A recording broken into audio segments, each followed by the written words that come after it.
Sa akin wala naman. Basta ako, murahin ako ng mga fans. Okay lang yan kasi kumbaga ito yung trabaho namin eh. Kumbaga okay lang sa akin yun. Nothing personal. Diba? So, huwag lang idama yung siyempre magulang natin, nanay natin, or mga anak natin, asawa natin. Kasi gana yan eh. Iba na yun. Kasi siyempre family man tayo.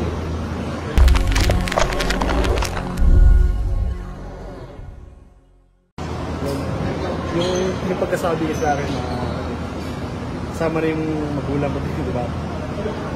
Parang ano yan eh, out of boundaries na yun. Sa akin wala naman. Basta ako, murahin ako ng mga fans. Okay lang yan kasi kumbaga ito yung trabaho namin eh. Kumbaga okay lang sa akin yun. Nothing personal. Diba? So, huwag lang idama yung siyempre magulang natin, nanay natin, or mga anak natin, asawa natin.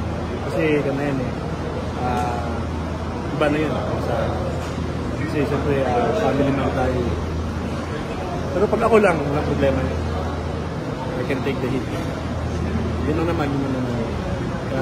Sinabihan ko lang, hindi ko naman siya minura, hindi ko lang ako yan. Sabi ko lang naman sa kanya na dapat huwag ganon. Dapat di mo kami pwedeng murahin ng kasama yung family natin, ng anak namin, gano'n. Pero, tapos na yun, okay na sa akin.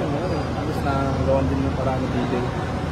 Siyempre, protect the players din, diba? Kasi, puro mura na nga sa, boss, ano po?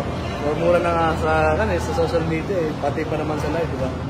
Pero, siyempre, tao lang din tayo, nasasaktan din tayo, diba? Yun lang naman sa akin. Hopefully, hindi na ulit mangyari sa mga ibang players kasi siyempre masakit sa akin. Nung bago pa ba yung fourth, nagsasalita na yun? Or nung fourth mo lang siya na rin? Yung pagsiko sa akin ni Malik siya eh. Narinig ko na eh. Pero ninayaan ko lang. Pero nung tumayo na ako, iba na yung sinabi. Gulang ko, anak ko. Iba na yun. Pero,